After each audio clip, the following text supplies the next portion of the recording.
Palacio de Gobierno pretende cerrar nuestro semanario, es la publicación realizada en Hildebrand en sus 13. El señor presidente debe estar muy molesto con este semanario, y tiene razón de estarlo.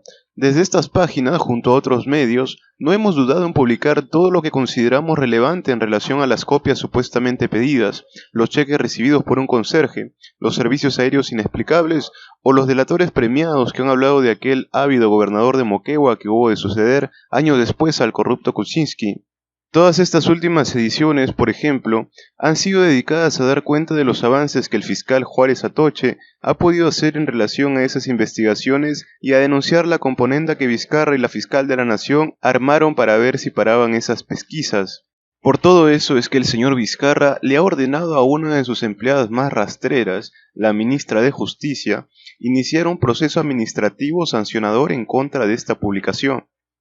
Ese expediente nos amenaza con una multa que podría llegar literalmente a las 50 unidades impositivas tributarias, que equivalen a 215.000 soles, lo que significaría la quiebra de esta pequeña empresa de la que soy fundador y director. Como ustedes saben, amables lectores, este semanario se sostiene a duras penas con los ingresos de sus ventas.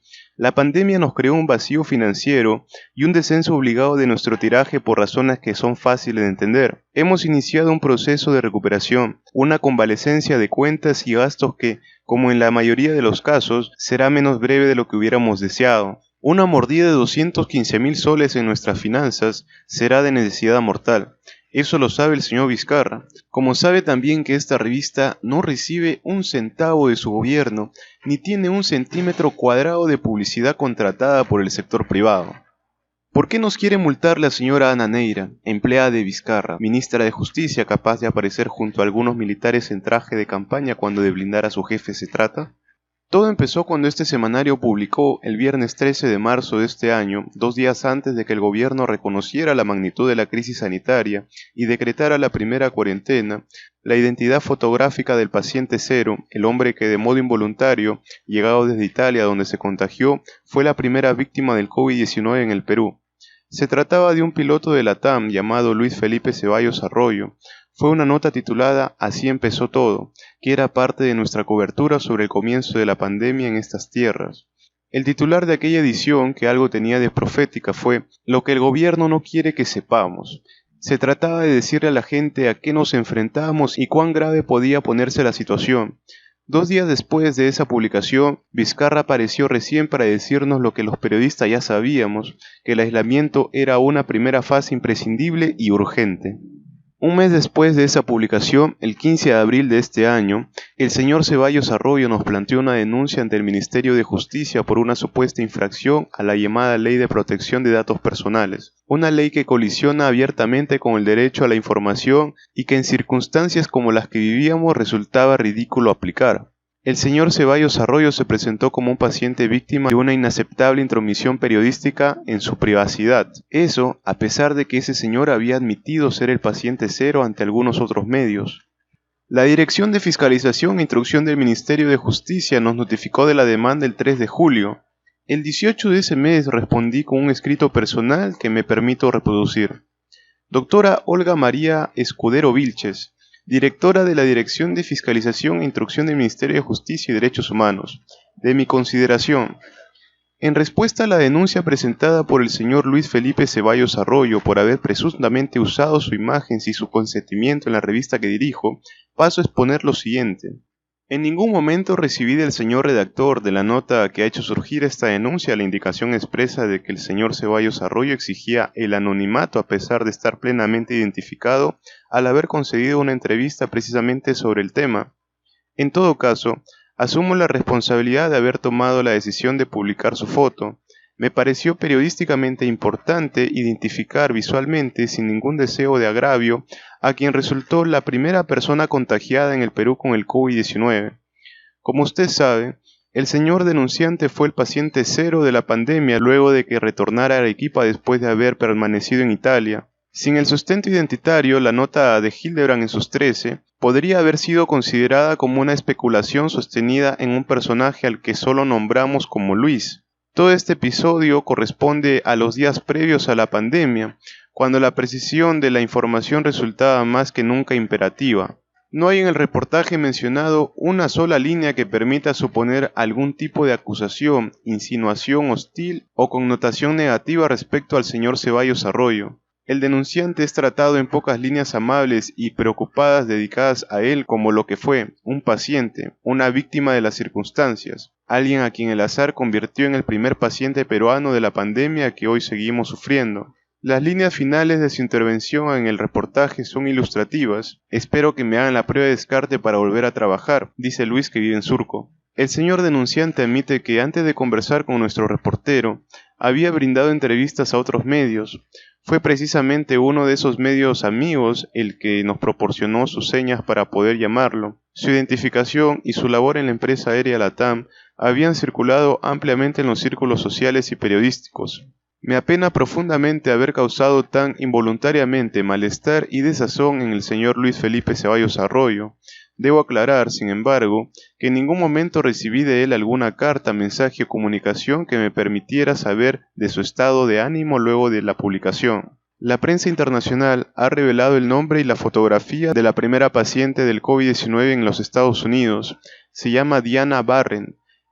Es norteamericana, fotógrafa, tiene 45 años y 2 hijos y el 9 de marzo se infectó con COVID-19. Ahora ha formado un grupo llamado Survivor Corps para reclutar sobrevivientes, hacerlos donar su sangre y llevar adelante estudios que podrían curar a los enfermos gracias al plasma de los convalecientes. Y aunque pudo ser cruel y estigmatizador, dada la intolerancia y la connotación homofóbica que tuvo el tema en sus orígenes, hubo periodistas que creyeron encontrar en el auxiliar de vuelo al paciente cero del síndrome de la inmunodeficiencia adquirida. En otros países, como se puede apreciar, el concepto de la privacidad hace frontera con el derecho público a la información. Muy atentamente, César Hildebrand. Y me quedé tranquilo, no llamé a un abogado ni siquiera para consultarle. Creí de buena fe que se trataba de una de las tantas dificultades que cierta burocracia, harta de su parasitismo mediocre y ansiosa de protagonismo, suele ponernos en el camino. Además, el señor Ceballos, para ese entonces, figuraba de lo más agraciado en 2 videos de YouTube. Ni siquiera le hice caso a un farragoso y estúpido documento que, fechado el 2 de septiembre, me envió la señora Olga María Escudero Vilches, jefa de la Dirección de Fiscalización e Instrucción. Allí esta señora vertía un informe de un analista legal según el cual esta publicación habría incurrido en una falta grave. En el correo enviado se me decía que ese documento no era contestable, sino que solo debía servir de información. Mi tranquilidad, en todo caso, se reforzó enormemente ante la edición publicada el domingo 6 de septiembre por el diario La República. Allí, en primera plana y con titulares a todo meter, el señor Ceballos salía sonriendo al lado de esta presentación. Paciente cero, tengamos fe, vamos a salir de esto. Vaya, dije, qué bien, el piloto de LATAM sale ahora casi a jactarse de haber sido el primero y haber superado el COVID-19 rápidamente. Gran error fue el mío. Esta semana me llegó por correo la resolución directorial 149-2020 del Ministerio de Justicia.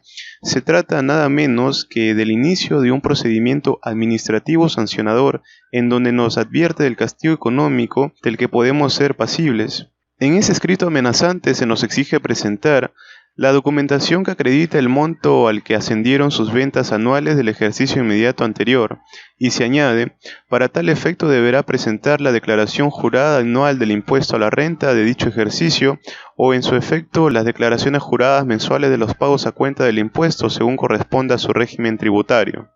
Asqueada por lo que sabe y vio, una fuente confiada del ministerio donde ejerce la empleada vizcarrista Ana Neira nos llamó esta semana por teléfono y nos describió las presiones que Vizcarra ha ejercido para que esta resolución, que tiene fecha 26 de octubre del 2020, se dé en los términos extorsivos con que se ha presentado. La trémula burocracia del ministerio ha obedecido, y con creces la orden de quien habita hoy el muy ensuciado Palacio de Gobierno. Lo que no sabe esta gente es que estamos acostumbrados a pelear por nuestros derechos, y eso es lo que vamos a hacer. Nos enfrentamos al fujimorismo y vimos caer su poderío, su soberbia y sus métodos. En este caso, acudiremos a todas las instancias para impedir la venganza de un presidente acostumbrado a tratar con sujetos como Swing y a merodear, según todos los testimonios recogidos por el equipo Lavajato, los vestíbulos y las contabilidades de algunas constructoras. A nosotros no nos van a asustar tan fácilmente. Y bueno, esto es lo que ha mencionado César Hildebrand. que para no alargar el video haciendo un pequeño resumen, lo que detalla Hildebrand, y hemos leído toda la publicación textualmente para que se comprenda mucho mejor, aquí lo que podemos apreciar es que Hildebrand menciona que Vizcarra estaría presionando para que se dé una sanción en contra de su semanario. Una sanción que es de 50 UITs, que equivalen a 215.000 soles, un monto que, según lo explicado aquí, llevaría a la quiebra al semanario Hildebrand en sus 13. Y todo esto por una denuncia que habría realizado el paciente cero, cual nombre es Luis Felipe Ceballos Arroyo, por ir en contra de su privacidad, por publicar una fotografía de él en su semanario. Pero finalmente, ¿cuál es tu opinión sobre esta noticia presentada?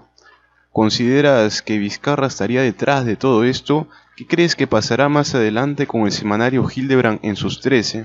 ¿Podrá librarse de esta sanción? Tu opinión, tu punto de vista aquí en la caja de comentarios y nos vemos hasta una próxima noticia.